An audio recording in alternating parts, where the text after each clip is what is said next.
There's nothing like the feeling of freedom that comes from riding fast through rugged country on seldom traveled trails. But that remoteness can quickly become deadly. A stuntman helped us reconstruct the events that began on August 16th of this year along an isolated stretch of the Canadian River. For a vacation, Jerry Mayhew had taken his twin sons into the hills outside Amarillo, Texas, to ride the dirt bikes he had given them for Christmas. My sons and I have been wanting to go up there and go riding on the river. There's all different kind of trails and there's good hills to climb. We were on our way to Chicken Creek, and it was real rough country. It was hard to ride. Kevin, he was at the front, and the trail was too narrow for anybody to pass him up. 13-year-old Kevin Mayhew was leading the way.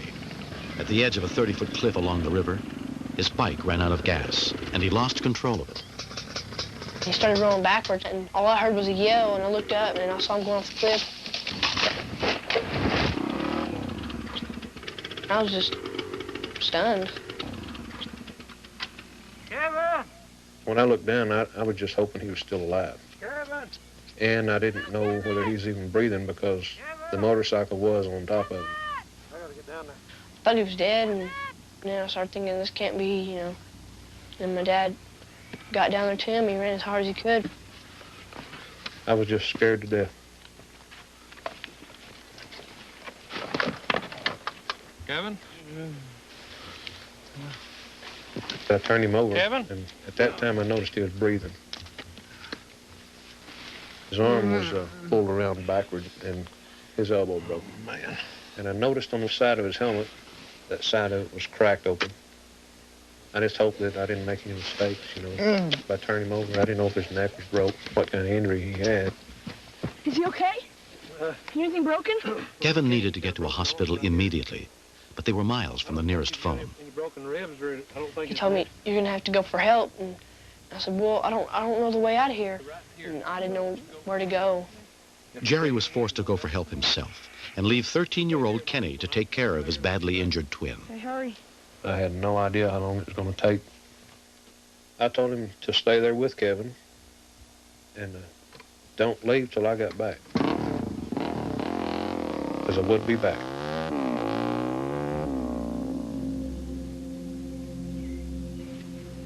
His elbow was real blue. And I saw part of his bones stuck to the side of his skin, and he wouldn't talk to me. He wouldn't answer anything I'd say. I was thinking, what if he stops breathing? I didn't know what I could do.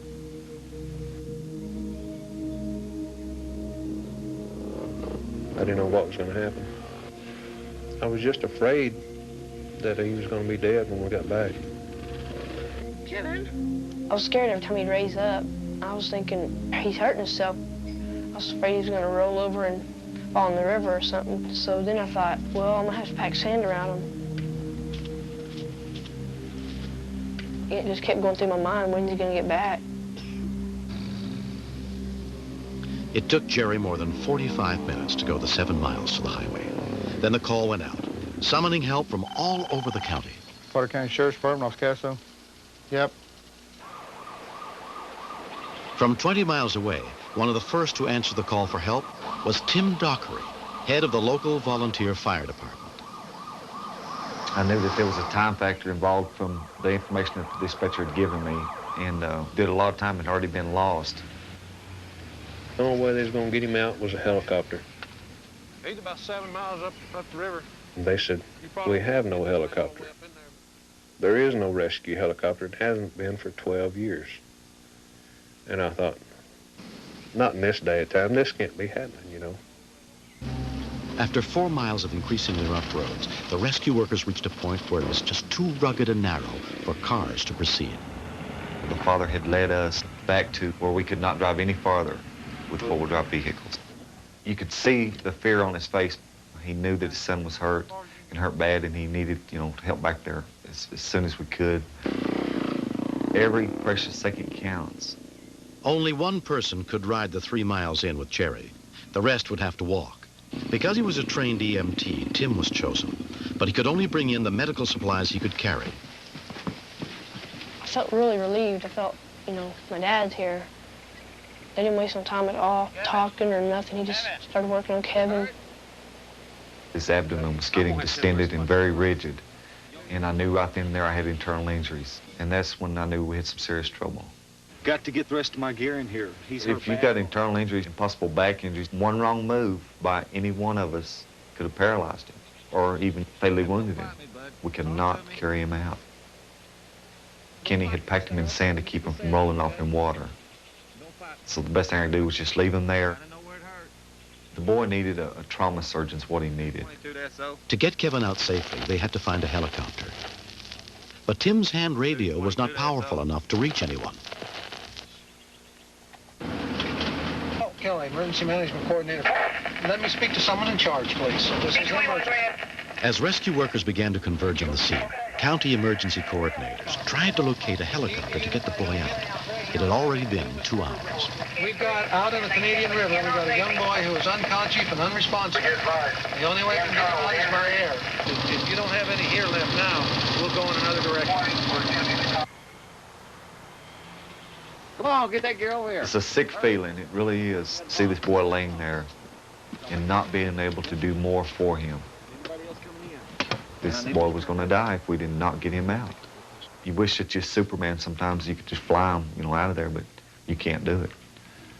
There's just no way. Deputy Jerry Brinkley had to climb to the nearest high ground, where the reception was better, to be able to relay ongoing reports of the boy's vital signs to the hospital. 821, 820, copy. 821, go ahead. It was a big shouting match.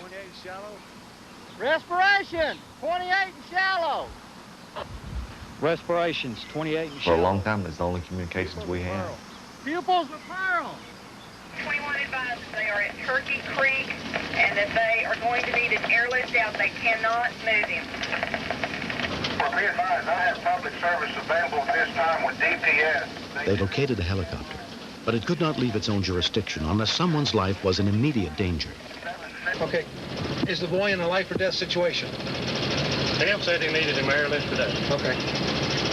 Hello, no, I'm here. Basis 801 in the office. Need you to come up at this point to the Canadian River Bridge on the Dumas Highway is where they'll start to. Is he unconscious? Uh-huh. When the paramedics got to the scene, Kevin's condition seemed to be deteriorating. They put him on an IV. There was not much else anyone could do but wait for the helicopter to arrive from 90 miles away. Kevin? Kevin. Kevin? It seemed like it took 3 days before the chopper ever got there. Then you could hear the chopper coming up over the hill.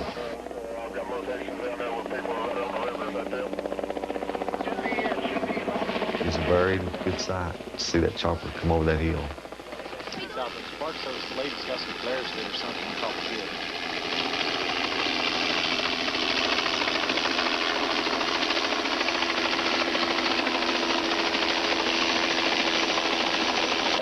Don't be kind of noisy, bud. Can you cover him up? Okay.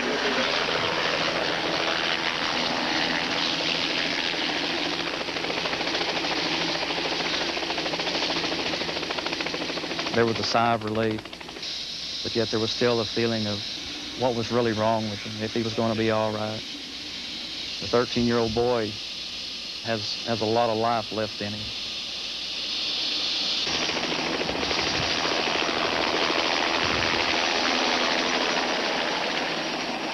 Four hours after the accident, Kevin was finally transported to the hospital. His kidney had been punctured, and he underwent surgery for a severely broken elbow. But trauma surgeon Dr. Charles Allison found no serious head or neck injury. I feel that this patient's outcome was influenced very strongly by the protective equipment that he had in place at the time of the accident. He had a helmet on, shoulder and rib protection, and also some pads to the lower legs. If he hadn't had those on, I have no doubt but that there had been a good possibility of him being killed instantly with his fall. 2 months later, Kevin Mayhew's life has almost returned to normal. His kidney is healed, and his cast will be removed within a few weeks. His family remembers more about the accident than he does. I could hear my dad, I could hear him talking to me, but I couldn't wake up, but I knew I was there. I could hear the helicopter running and feeling him lift me off the ground in the helicopter. I hardly don't know anymore what happened then on. I can say that the reward goes to all the paramedics who got there to him. They all done a terrific job. And the most credit goes to is Kenny, because he stayed there with Kevin. That has to be the bravest thing that a boy can do, is stay with his brother like that for that long a time. Here's money to give me grips. It's ripped. This experience has changed a lot the way I feel with my brother. I just want to give him as much support as I can. Sometimes during the accident, I worry about he'd die or something. I always kind of feel like he's going to be there, and I'm just used to him. I don't think I could live without him. I'm just glad they're together. No.